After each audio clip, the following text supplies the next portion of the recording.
I thought I was the luckiest woman alive the morning I got the call from my grandmother's attorney. I thought the hardest part was already behind us. The funeral, the grief, the long, quiet weeks of learning how to exist in a world without her. I had no idea that the real betrayal hadn't even started yet, that the people sitting at my breakfast table, drinking coffee from my grandmother's china cups, were already deep in a plan to take everything she'd left me. My grandmother, Elsa, had died in late October. She was 81 years old, and she had lived the kind of life that leaves a permanent impression on the people lucky enough to orbit it. Sharp-minded, funny in a dry, unexpected way, and ferociously independent until the very end. She had outlived 2 husbands, one of her own children, and what she called every bad idea I ever had, which she listed with tremendous satisfaction whenever anyone asked. She had built a small but solid estate over decades of careful saving, modest living, and one well-timed investment in a piece of land outside the city that had tripled in value before she sold it in her 70s. She left behind a house, a brokerage account, some jewelry, and a bank account that, combined, amounted to just over $280,000. And she had left all of it to me. Not to her surviving son, my Uncle Gerald, who she hadn't spoken to in 11 years after a falling out over money that she never fully explained to me, only saying once, with a look that closed the subject entirely, Gerald made his choice. Not to any charity, not split among distant relatives, to me, her granddaughter Mary, 34 years old, living in the yellow house on Crescent Drive that I shared with my husband Daniel and his mother Patrice, who had moved in temporarily 14 months ago after her apartment lease ended and had shown absolutely no signs of leaving. I should have known, looking back, that the moment Patrice learned about the inheritance, something shifted. I should have paid more attention to the way her eyes changed, just slightly, just at the corners, when I told Daniel about the attorney's call. We were sitting at the kitchen table, the 3 of us, because Patrice was always at the kitchen table now, always present at the precise moment when Daniel and I needed privacy. I remember how the morning light was coming through the window above the sink, pale and golden, the kind of light that makes everything look softer than it is. I remember the smell of the coffee, the slight bitterness of it, the warmth of the mug between my palms. I remember feeling, for one brief and perfect moment, like the grief was finally beginning to lift, like Grandma Elsa's gift was a kind of message, a hand reaching forward from wherever she'd gone to say, "Here, take this. I trust you with it." 280,000, Daniel said slowly, and the way he said it, quietly, with a pause before and after, made me look at him. He was staring at the table, not at me, at the table. "That's wonderful, sweetheart," Patrice said, and she reached across and patted my hand, and her palm was very dry and very cool. "She must have loved you so much." I told myself later that the flatness in her voice was just surprise, that the way she and Daniel exchanged a glance, quick, nearly invisible, the kind of glance that passes between 2 people who have already been talking about something, was just a normal moment between a mother and her son. I told myself I was reading into things because I was still raw with grief, still carrying Grandma Elsa around inside my chest like something breakable. I was very good at telling myself things back then. The weeks after the attorney's call were full of paperwork, decisions, and a kind of low-grade exhaustion that grief plus logistics produces in a way nothing else quite does. I met with the attorney twice. I started the process of transferring the brokerage account into my name. I arranged for Grandma Elsa's house, a small rancher on the east side of town that smelled permanently of lavender and old books, to be assessed before I decided what to do with it. I hadn't decided whether to sell it or keep it. Part of me couldn't bear the thought of strangers sleeping in her rooms. Another part of me knew, practically, that it made more sense to liquidate everything and invest it carefully, the way she would have wanted. Patrice had opinions about this. She began to share them gradually, tentatively at first, the way you test the temperature of water before stepping in. "It's such a sweet little house," she said one evening, sitting across from me in the living room with her knitting in her lap, the needles clicking in a rhythm that had started to feel, over 14 months, like the ticking of a clock I couldn't turn off. "Such a shame to sell it to strangers. Maybe you could rent it out, though managing a rental is such a headache." A pause, needles clicking. "Or maybe family could use it." I looked up from my book. "Family?" I said. "Well," she said, and the needles kept clicking, and her eyes stayed on them. "You never know. Things change. People need places to land." I didn't respond, and she didn't push. But I noticed. I filed it away in the drawer inside my mind, where I put the things I wasn't ready to look at yet. Daniel was distracted in those weeks, working late, or at least saying he was working late. He came home tired in a way that seemed heavier than usual, a tiredness that sat around his eyes and in the set of his shoulders. And when I asked him about it, he said, "Just a rough stretch at the office, nothing serious," and kissed my temple and went to shower, and I heard him on the phone in the bathroom, the water running, his voice a low and urgent murmur I couldn't quite make out through the door. I stood in the hallway for a moment, hand raised to knock, and then I lowered it and went back to the kitchen and poured myself a glass of water and stood at the window looking out at the backyard, at the maple tree that had gone bare and skeletal with autumn. And I told myself again, I'm reading into things. He's tired. People get tired.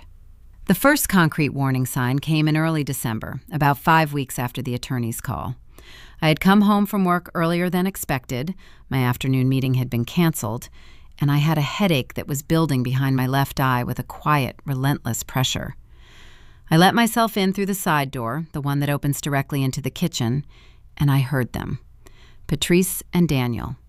In the dining room, which was separated from the kitchen by a half wall and an open doorway, close enough that their voices were perfectly clear. "She hasn't decided yet," Daniel was saying. "She's still thinking about what to do with the house." "You need to move faster," Patrice said. Her voice was different than it ever was when I was in the room. No warmth, no soft maternal edges. Crisp, precise. Once she decides to sell it outright and put the money somewhere you can't touch, it's over. "I know, Mom." "Does she have an account you're not on?" A silence. I stood very still in the kitchen, my coat still buttoned, my bag over my shoulder, my headache expanding suddenly into something vast and blinding. "She has her own investment account," Daniel said, "from before we got married. I've never been on it." "And the inheritance is going there?" "That's what she's planning." Another silence. Then Patrice said, in a tone so calm and businesslike that it nauseated me, "We need to change that before it happens." I backed out of the kitchen the way I had come in, as quietly as I could, and I sat in my car in the driveway for 45 minutes. I sat with my hands in my lap and the heater off and the cold coming in through the windows, and I watched the bare branches of the maple tree moving in the wind, and I breathed. Just breathed. Because if I thought about what I'd just heard, really thought about it, the implications of it, the we that Patrice and my husband had formed in that sentence, I wasn't sure I could walk back into that house and look at either of them without falling apart. I was not a woman who fell apart. I had decided that a long time ago. But I had also never needed to hold myself together against this particular kind of cold before. The cold of knowing that someone you sleep next to has been speaking about your money with his mother in the voice of a man doing logistics. I went back inside through the front door, made enough noise on the porch to announce myself, and called out, "I'm home early, meeting was canceled," in a voice that surprised me with its steadiness. By the time I reached the dining room, they were both at the table with cups of coffee, and Patrice was knitting, and Daniel looked up at me with an expression that was almost normal. Almost. "How's your head?" he asked, because I had texted him about the headache. "Better," I said, and I smiled. And I began to plan. The next 3 weeks were the most deliberate of my life. I had never thought of myself as a strategic person. I was organized, yes, careful with money, good at my job as a project coordinator for a mid-sized construction firm, but not calculating, not the kind of woman who moves quietly and watches and waits. That had always been Patrice's domain. I was learning fast. I said nothing about what I had overheard. I smiled at breakfast. I passed the butter. I asked Patrice about her knitting and listened to her answer with every appearance of attention, while my mind moved through the possibilities of what she and Daniel were actually planning, turning each one over carefully, the way you examine a stone for its edges before you decide whether to put it down or throw it. I called my attorney, Sandra Voss, from my car during my lunch break 2 days later.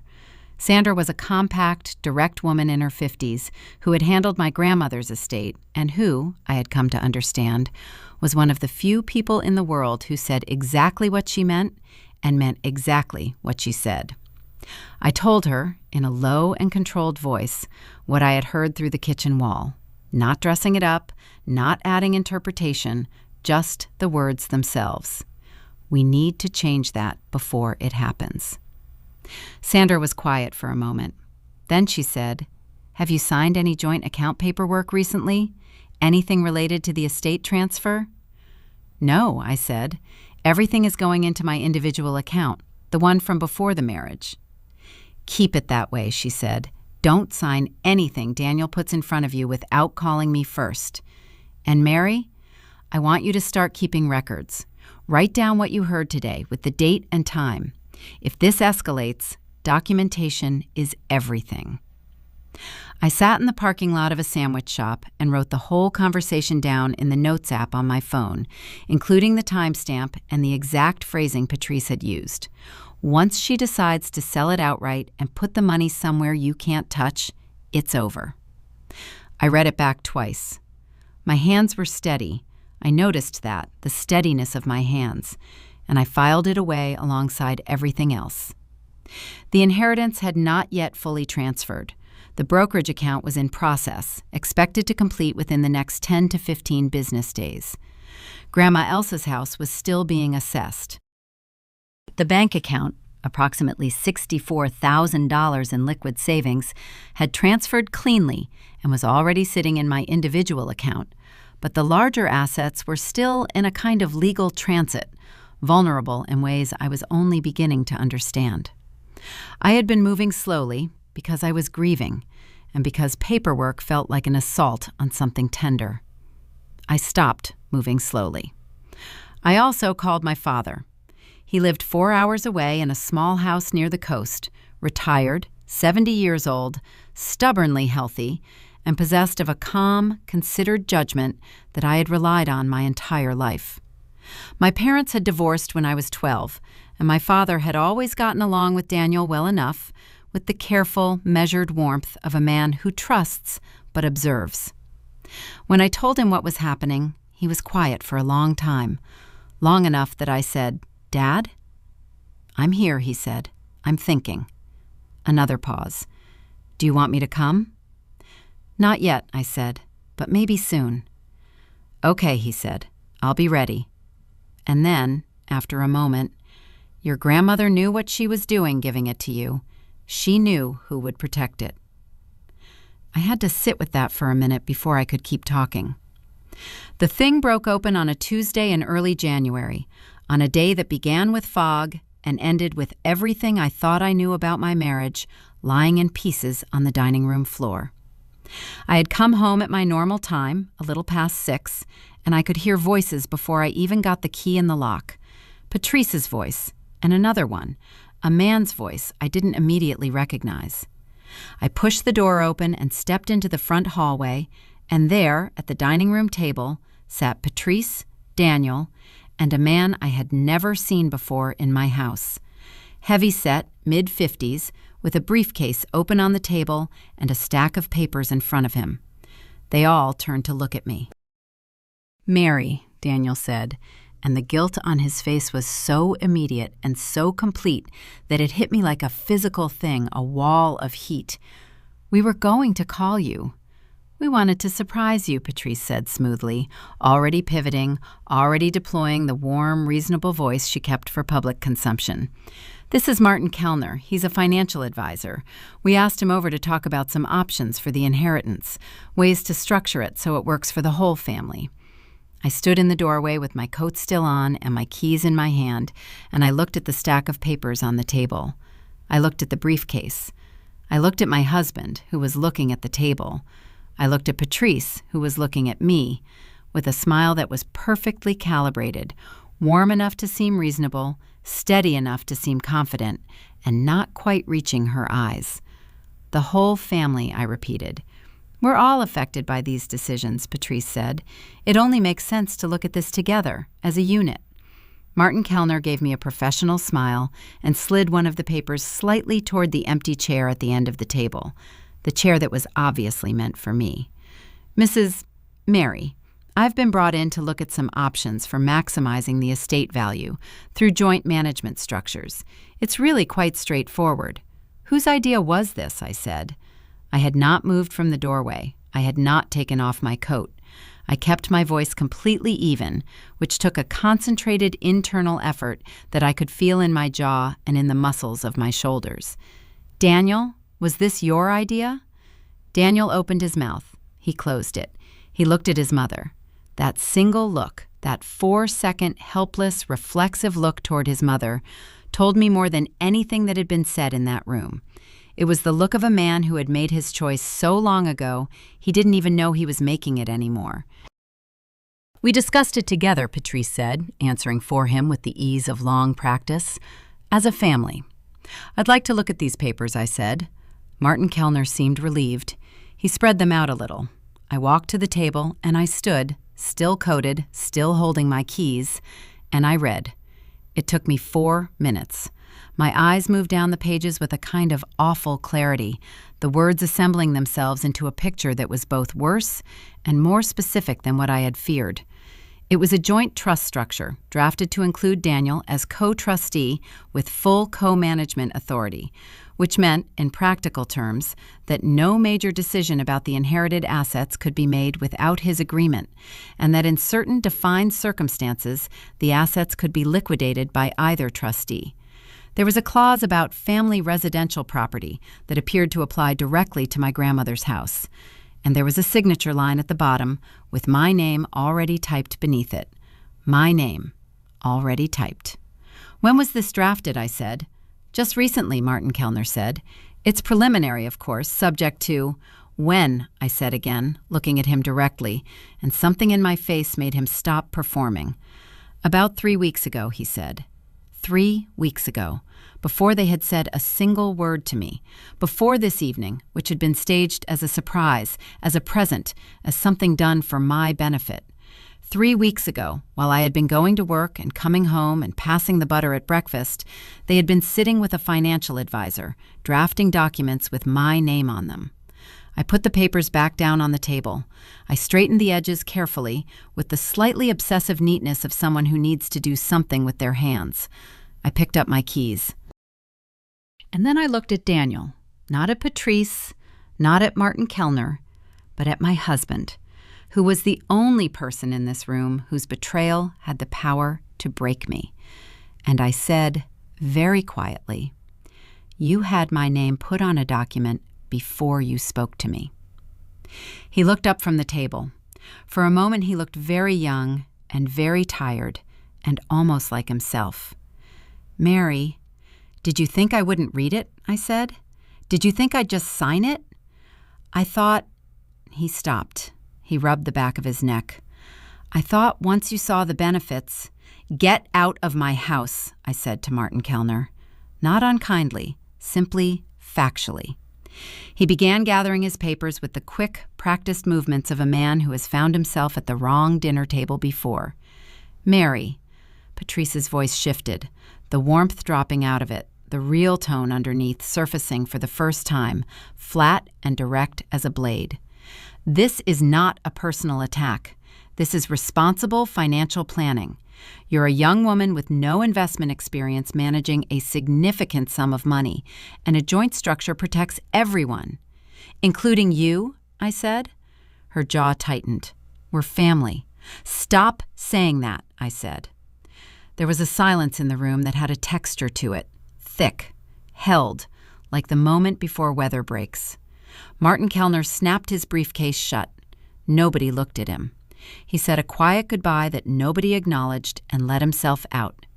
And then it was just the three of us, and the stack of papers still on the table, and the fog pressing against the windows.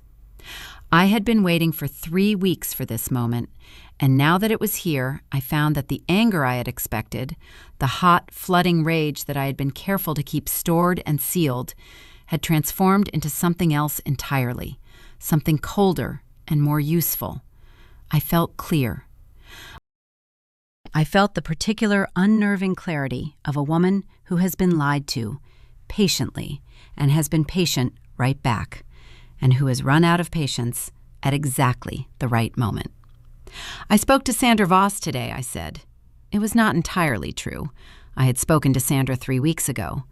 But I had also texted her an hour before coming home, telling her that something was happening tonight. The implication landed exactly as I intended. I watched Daniel's face change. I watched Patrice's expression go very still. I showed her the timeline, I continued. The fact that this document was drafted 3 weeks ago. The structure of the trust. The co-management clauses. I paused. She used the word coercive. She also mentioned undue influence.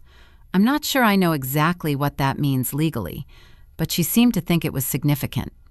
"You don't have to involve lawyers," Patrice said, and for the first time there was something under her composure.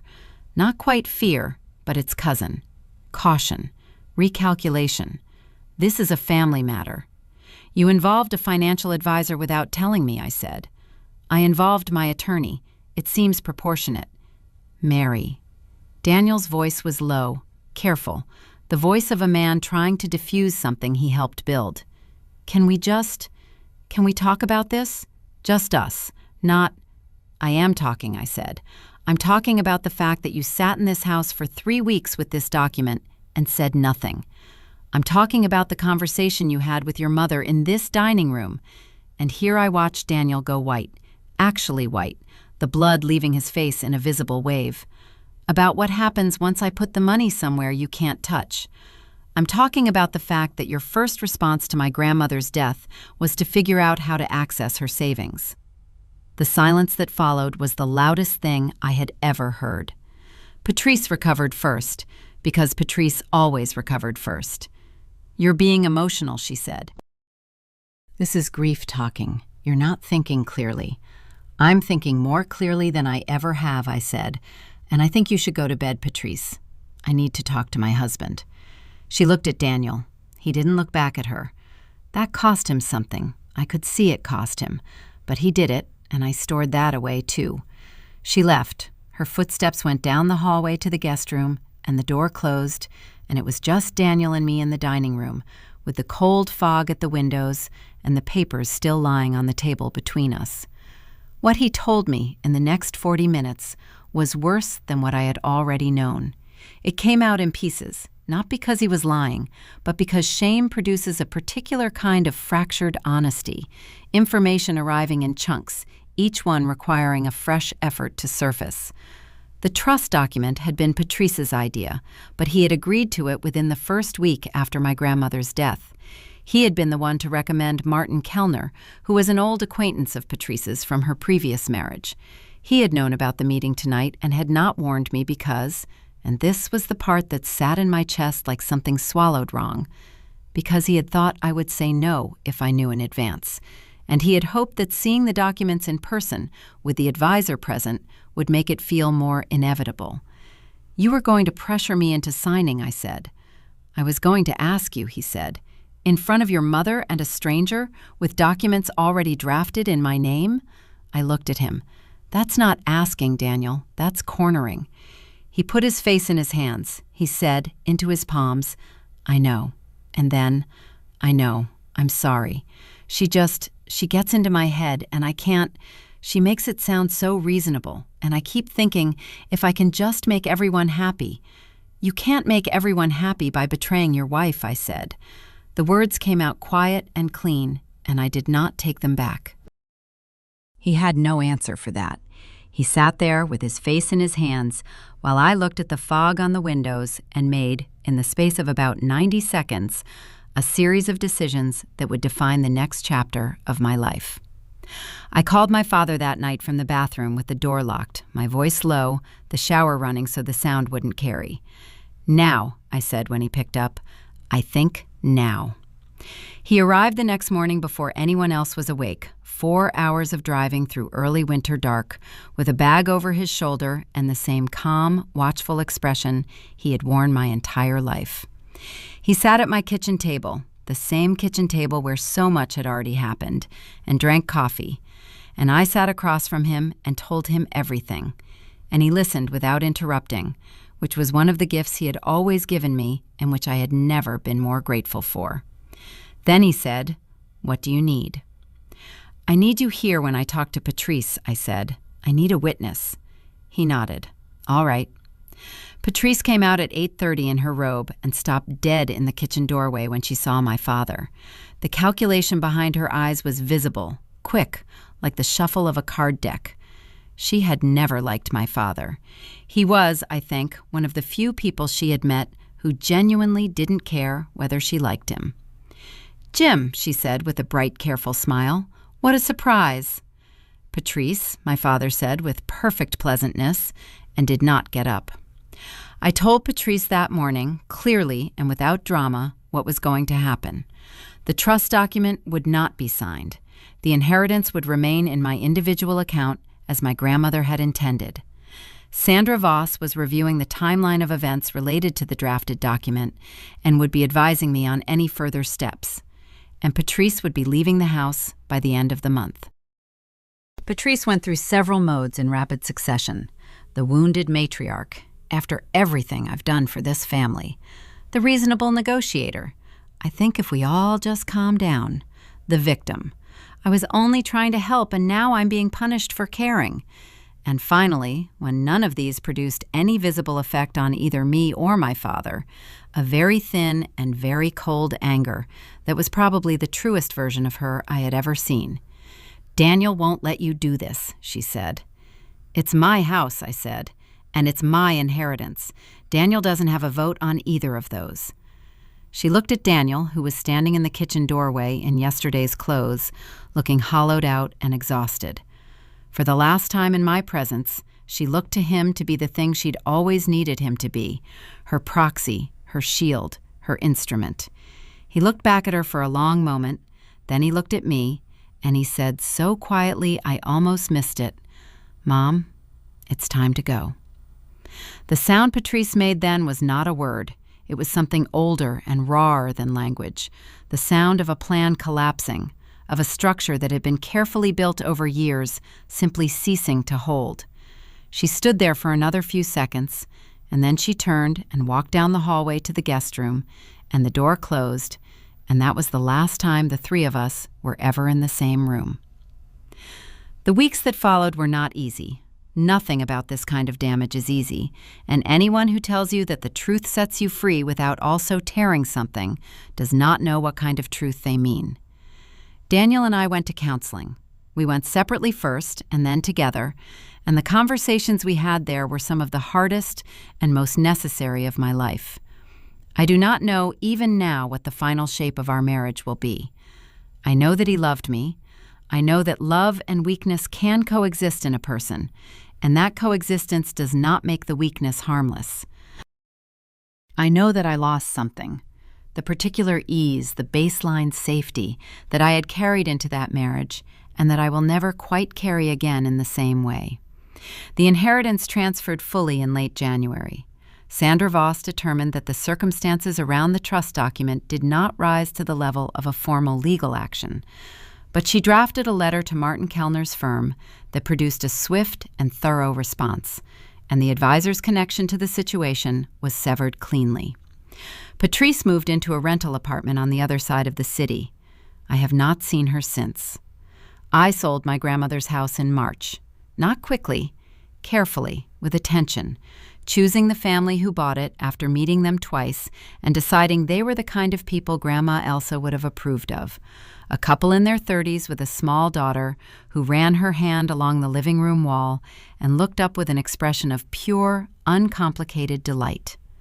I stood on the front step for the last time and felt the grief move through me cleanly, the way grief sometimes does when it has been fully faced, not dissolved, but settled, finding its permanent place. I used part of the money to establish an investment account in a structure Sandra Voss designed, conservative and clearly protected. I used another part to take my father to the coast for a week in April, and we sat on the porch of the rental house and watched the water and talked about my grandmother, about the land she had sold all those years ago, about the careful intelligence that had built an estate out of patience and modest means. My father said on the last night, looking out at the dark water, "She chose right." He didn't need to say who he meant. I sit on my own porch now on early mornings sometimes, before the day begins, with the coffee my grandmother taught me to make, strong, no sugar, in a ceramic mug that she bought at a craft fair 30 years ago and that I kept when I cleared her house. The maple tree in the backyard has come back to life, green and extravagant in the spring light, and the garden is full of things I planted this year, chosen deliberately, flowers that will come back each season without being asked. Some mornings the grief is still there, a particular quiet ache, and I let it be there. Some mornings it's just the coffee and the light and the sound of the birds and the solid, particular sensation of sitting in a house that belongs to me, fully, clearly, without question. Grandma Elsa used to say, "Don't give your keys to someone who hasn't earned the door." I was 34 years old before I understood what she meant. I will not need to learn it again.